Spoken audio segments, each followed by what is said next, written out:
Well, after taking a bit of a break, Aphex Twin has been busy this year. In just the span of 2023 alone, there have been 4 new releases, an entire tour of Western Europe, the emergence of a mysterious app with an ARG behind it, and plenty more. It's a lot. I could barely keep up with it, and I can only imagine how hard it was for non-diehard fans. So in this video, I want to go over everything Aphex Twin related that happened in 2023, explain it, and give my thoughts. And oh boy do I have quite a lot of thoughts. Before we get into that though, I think we need some context as to what made this year so special.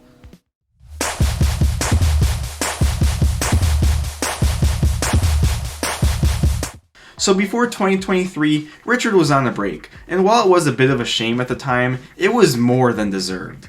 From 2014 to 2019, Richard's output of material was insane, rivaling the rapid-fire rate of releases he was putting out in the early 90s. In 2019 alone, he would not only do several high-profile live gigs, including 2 at Coachella, but also release 3 EPs ranging from meh to miraculous. And then after that, not much. Obviously, going into the pandemic, touring would be off the table, but Richard was still releasing music, just not officially. Around this time, he would resume putting out tracks on his Soundcloud, something he hadn't touched much since the Soundcloud dump in 2015. He was even regularly talking with fans too, which was awesome to see. Of these tracks, which include several obscure ones that had already been released, a sequel to Thaw, and a long-lost Druk song, easily the biggest standout was Q1. This heartbreaking ambient piece was made in response to the passing of Richard's father, and it's very melancholic, not only sounding sad, but also strangely hopeful and deeply at peace.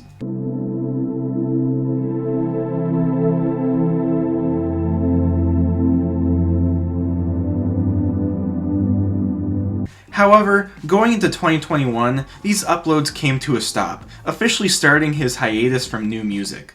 Instead that year, he would release and sell an NFT for, get this, $128,000.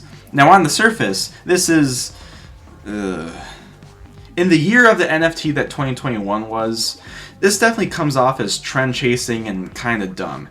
However, Richard is the biggest tech nerd I've ever seen, so of course he'd eventually do an NFT. And anyway, some of the money from the sale was apparently used to plant trees, which I think is pretty cool. Also, the NFT itself looks dope. I'd definitely right-click on it any day. That was it for 2021 though, and 2022 wasn't much more active. The only noteworthy thing to happen was the release of Samplebrain, a free sound design program by Richard and Dave Griffiths with a really cool concept behind it. Basically, it allows you to recreate samples using other samples, forging a really cool and glitchy sound if you know how to use it. But most of the time in practice, it's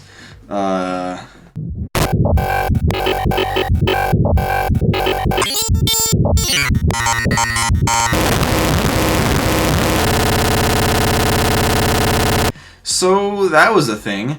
However, Richard would secretly contribute to another project this year, which would largely go unnoticed. This project was Weirdcore's Subconscious, a 3-room exhibition that, just listen to what he says about it.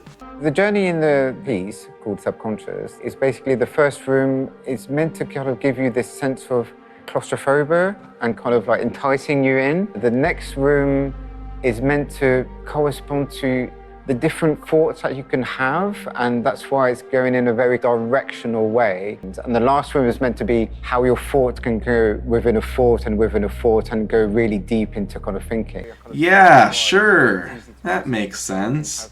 And wait, what's that playing in the background? It sounds very familiar. It's probably nothing. So even though we did get the occasional new thing, we were getting pretty antsy for something more entering 2023. Little did we know that we did not have to wait long. Rumblings of what was to come came as soon as January, when a mysterious website and ads popped up revealing that Richard was going to play at Field Day in London and that Weirdcore would be involved. Then, in February, the Aphex Twin logo showed up projected onto a building in Stockholm, and if there's anything I've learned as an Aphex Twin fan, it's that any time his logo appears in a big city, shit's going down. As we went into the spring, it became more and more apparent that a big-ass tour was coming up. Soon, we would get all the tour dates, and they were all in Western Europe. That was disappointing as someone who does not have the means to go there, but the fact that we were getting a tour was amazing, whether most of us could actually go or not. However, what we still did not know was how absolutely bonkers the coming months would be, especially June. June was easily the biggest month this year when it came to Aphex Twin activity. This was truly when all the buildup from the past several months came to fruition, and it all started with the tour. It started off with Richard playing at Sid for Solen in Copenhagen, Rosendal Garden Party in Stockholm, and Best Kept Secret in Holland, all in 3 days. He would then play at Sonar in Barcelona a few days later. And quickly, these gigs would set the mood for how this tour was going to play out. Like previous tours, these gigs were DJ sets involving crazy beats and even crazier visuals. However, there are some differences. First of all, that setup was fucking awesome, especially the giant cube hanging above the stage, sometimes replaced with a single square. Another thing was that Richard was including far more fan favorites into his sets. Previously, Richard has never been afraid to sprinkle his own music into his live gigs, although it varied wildly by set. However, most of the time when he wasn't playing 50 unreleased tracks, he'd focus more on his lesser known stuff, which is not a bad thing at all. One of my favorite live clips is when he pulled out Lisbon Acid at Field Day in 2017. But for this tour, that's changed a lot. Like at Best Kept Secret, he played the Luke Vibert remix, Delphium, and 180 decibels. At Sonar, he played Mount St. Michel plus St. Michael's Mount, and a rework of X-Tall. At Dower Festival, he played Didgeridoo, Phoenix Funk 5, and Lycan. And at Sid for Solen, he... Wait, there's that song again. I swear to God I've heard it somewhere before, but whatever, it's still probably nothing. Besides those two things, there were some surprise cameos. Like, apparently Greta Thunberg was there, allegedly for a speech of course, although I can't find it. However, the mere thought of her being there for Richard is funny as hell. Francis Bourgeois was at the Forwards Festival in Bristol, which is cool, even if I'm too American to know who he is. Easily the biggest surprise, though, was the appearance of Arca. Now, I actually don't know much about Arca, so you know what? Let's go see what they're about.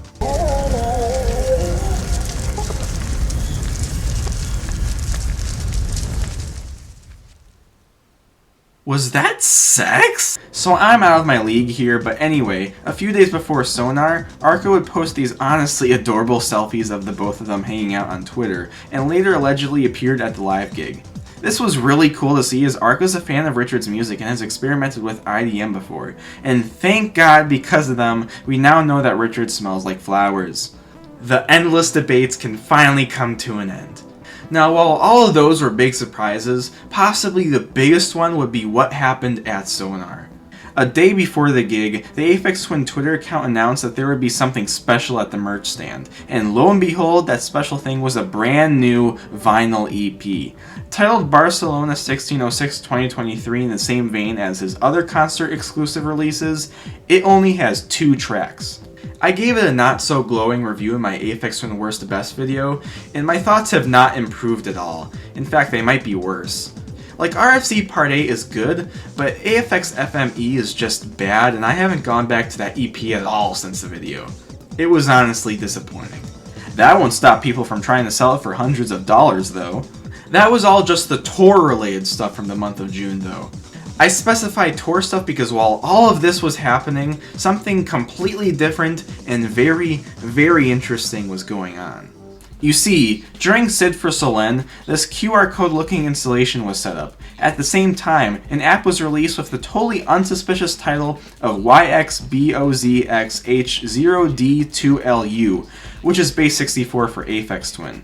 People quickly found out that they were supposed to get the app and scan the display in order to get these really cool AR visuals. All the while this, song would... Okay, what's this song's deal? Why is it everywhere? Well, maybe it wasn't just nothing at all and possibly a hint for something to come. I mean, the song, titled BBLR8 Alt in the app, was in YouTube's Content ID system, but wasn't meant to be seen yet. And then a few days later, after the app emerged, the code for an upcoming Aphex Twin release was apparently leaked, while a different leak gave us a name and date. Blackbox Life Recorder 21F and June 21st. Despite how suspicious these two leaks were, they clearly communicated that whatever it was coming soon. And while we waited, some were digging further into the app, and as it turns out, it is far more than a little AR thing. Buckle your seatbelts for this part. So on the 13th, Weirdcore posted some QR codes from some of the Tor installations, and one of them led to a website with the URL of boxh0d2lu.xyz. Surprisingly enough, it didn't give you viruses, but instead allowed you to rotate this cube. Someone went through the site's code and apparently found the Aphex Twin logo and 404 error page listing the number 2806-2023. If we use our very big brains, that means June 28th, 2023. Holy shit, it's the actual release date for the thing! For 2 days. On the 15th, it was updated to the string MJEWNJLZ, which is base 64 for 2106-23. So it was actually going to be the 21st, as the leak said. A few days later, the AR app updated, now including 3 pictures with base 64 text in it. The first 2 translated to the same name and date from the leaks, but the third took a while to decode, and when it eventually was, it turned out to be a Google Drive link. Holy shit, this is it. There's gotta be something really cool in there. It was empty. Oh no! Ignoring that, we now had a release date, and we would get the next bit of action earlier than expected. On the 20th, a day before the official release, Aphex Twin QR code posters would start appearing on the streets of places like London and LA. At the same time, people were able to access the song Blackbox Life Recorder 21F a day early. Whoops. And wait, do you hear that? It's the song! Holy fucking shit! So that's cool. But what was even cooler was the fact that we found out that this whole thing was not just for one song, but an EP. Now that fact was leaked on Reddit, but it honestly wasn't a surprise. I mean, look at this album cover and all this hype and tell me it's only for a single.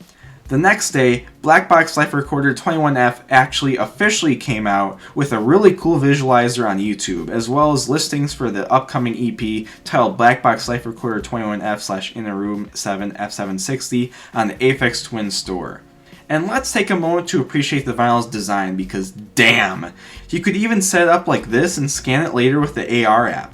I'm a bit jealous because the CD, while still scannable, didn't get nearly the same treatment. The Google Drive was also updated the same day with 5 of the QR code posters and Blackbox Life Recorder 20 Ambient 760, which is the beatless version of Blackbox Life Recorder that we've already heard a few times previously.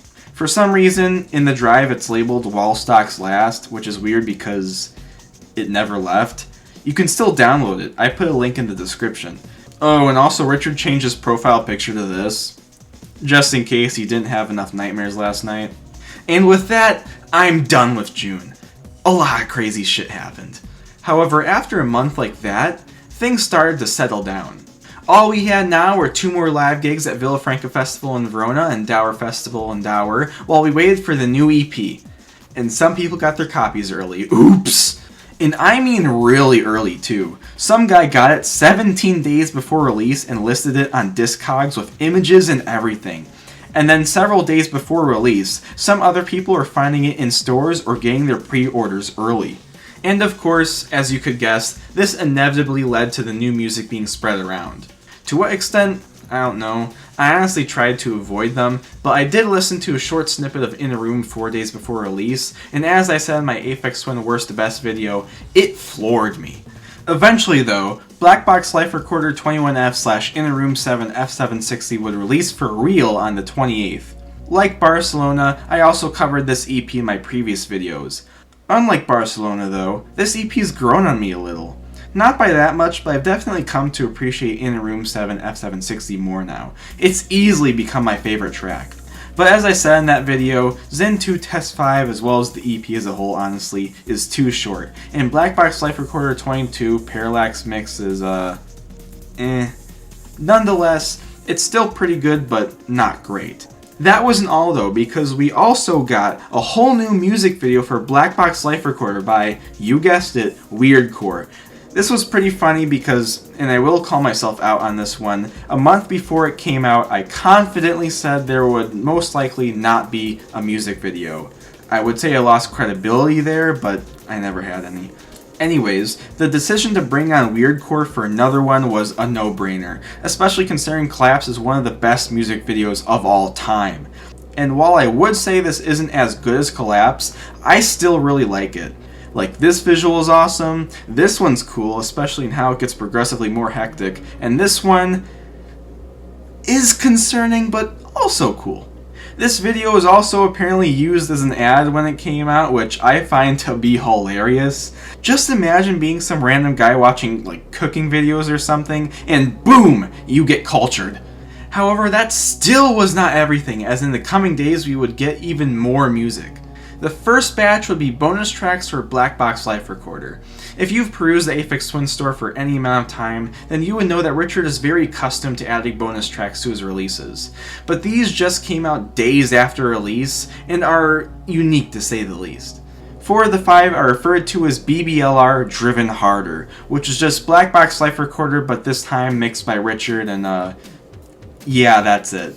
I mean, an audiophile might be able to spot differences and give recommendations on which mix is better, but this just sounds like Blackbox Life Recorder again to me.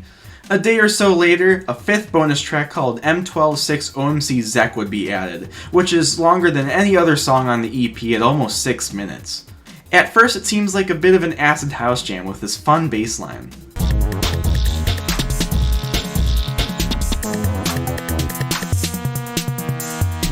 But then suddenly this astonishing organ comes out of nowhere.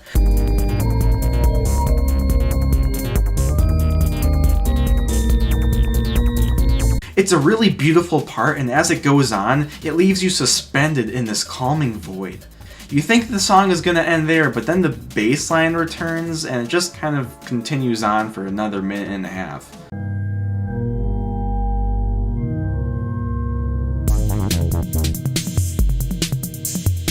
I will say I really do like this song, but that last section interrupts a beautiful moment, and it wasn't really necessary at all.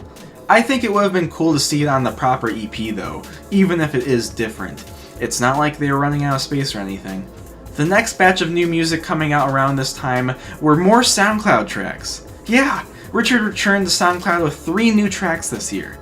The first of which being Short Forgotten Product track OMC, a funky 2-minute loop from 2006 or 7 that was also a part of the Mount Fuji cassette.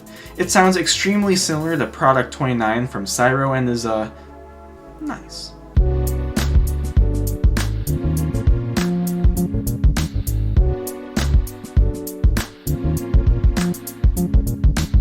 The second is Neotech Test Track OMC. From the same time, is definitely better, being an overall warm and solid jam.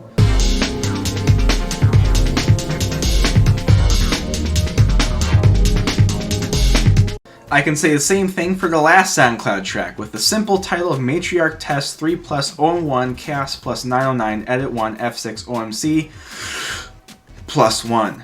It's just a really nice track, notably with this funny pseudo vocal.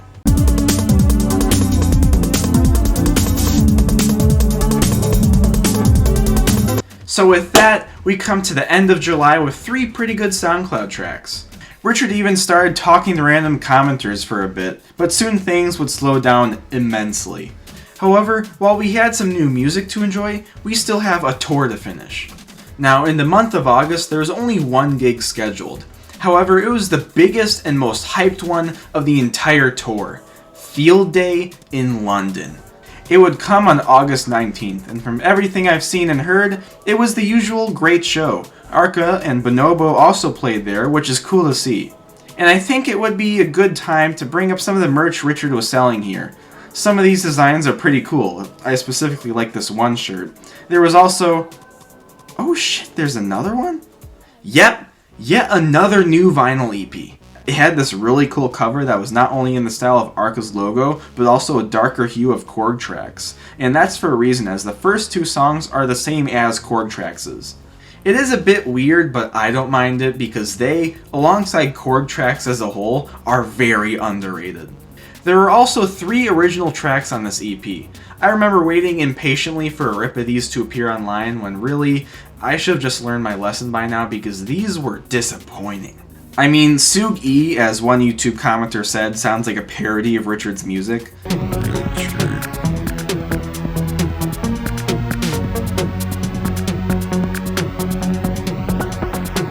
Body Pad slowly builds up into something really promising, but ends instead of actually doing anything with it.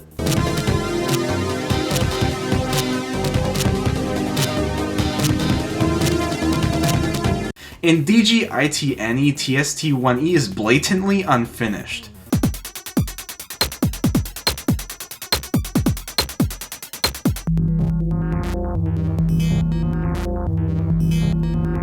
So I didn't like these.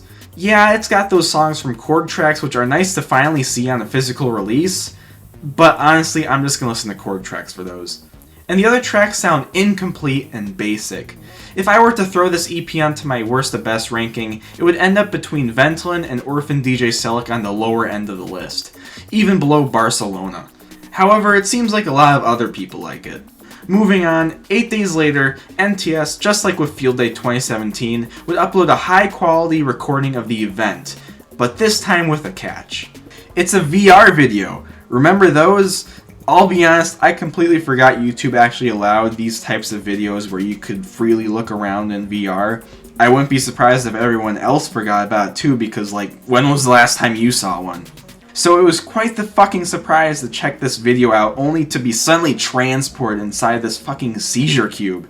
At first, it really confused me and I didn't like it, but I soon grew to appreciate what they were going for. They wanted to make a very special Aphex Twin show into an immersive and unique experience. It even has spatial audio.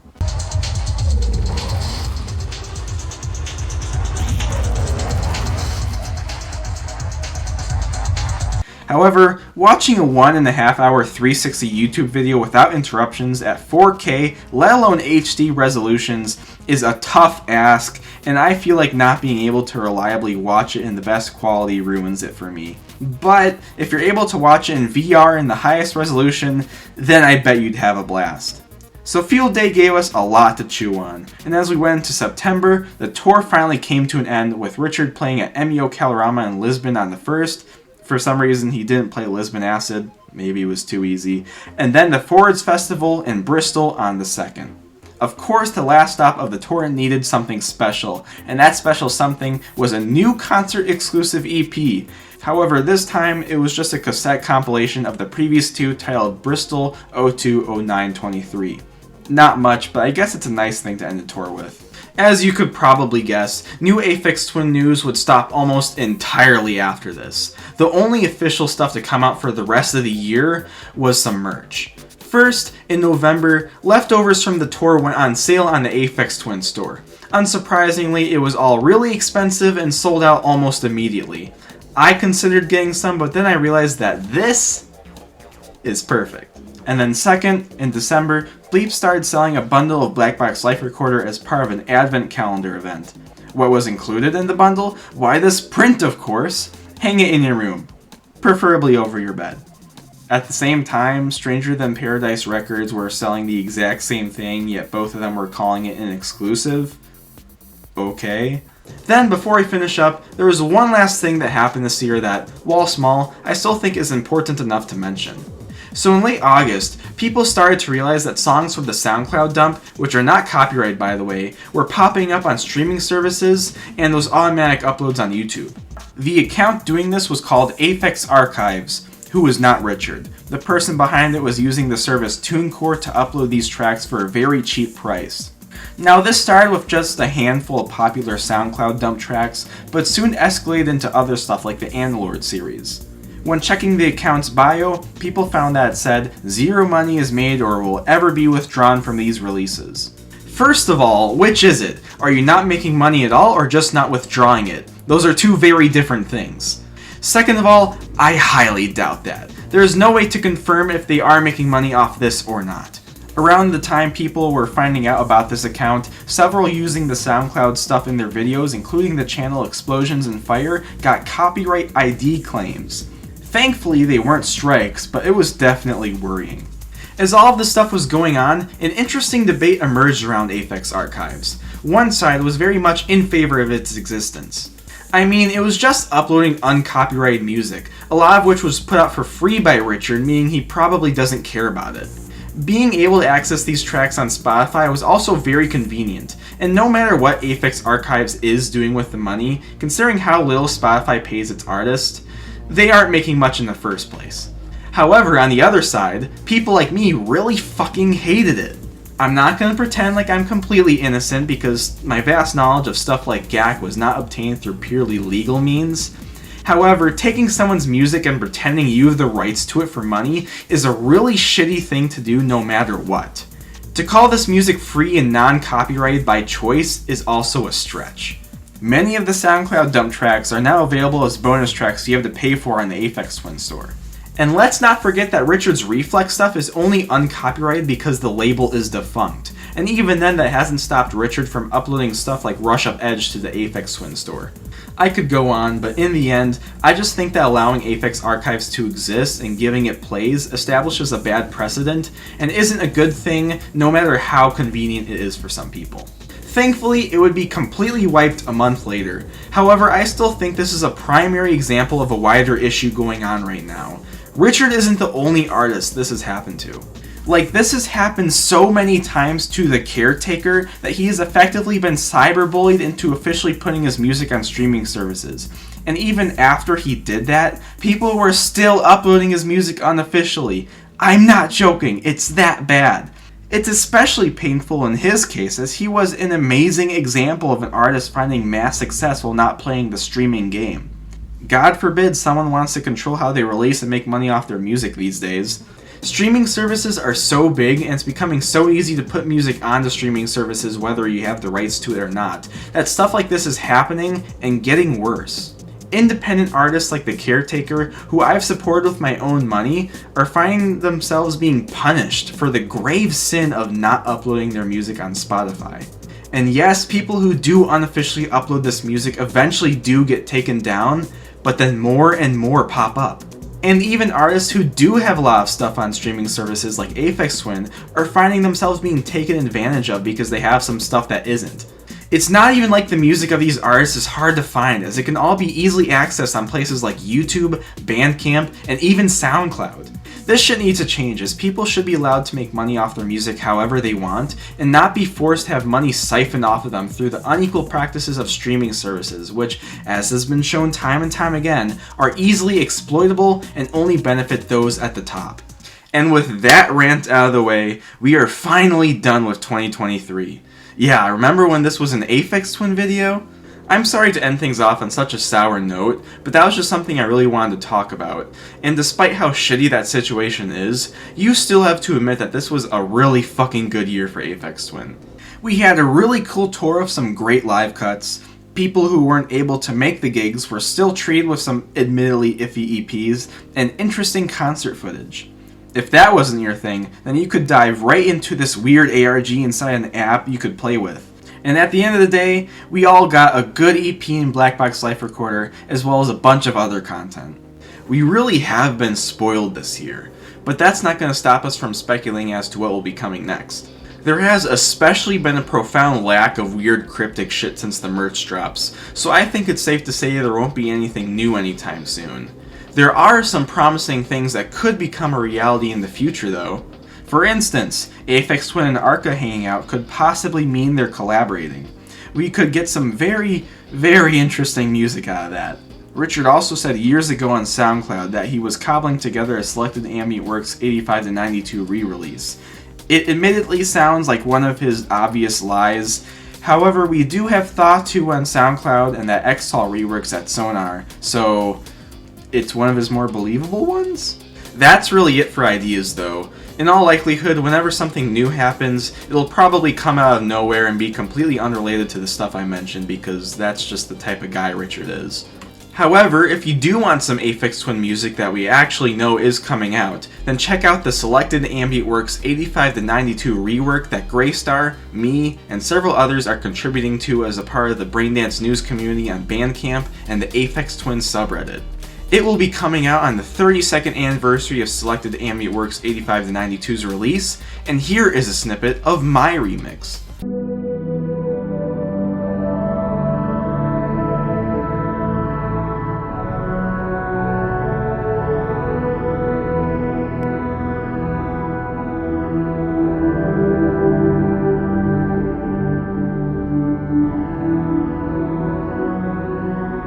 While I'm at it, I'll shout out my Discord server for sharing and discussing music as well. We have fun. I also want to give some credit to the mods of the Aphex QVJH Discord server, who've been devotedly documenting Richard's activity this year. If it wasn't for them, I would have not been able to go into as much detail as I have here, especially about the ARG. Another big resource of information was the entire Aphex Twin subreddit, so props to everyone there as well. Finally, I just want to thank Richard for such a crazy year, as well as all the other fans out there who helped make it so damn fun. And with everything said and done, we can conclude 2023 and go back to our collective insanity. In the meantime, I'll work on talking about someone else for once. Trust me. Please.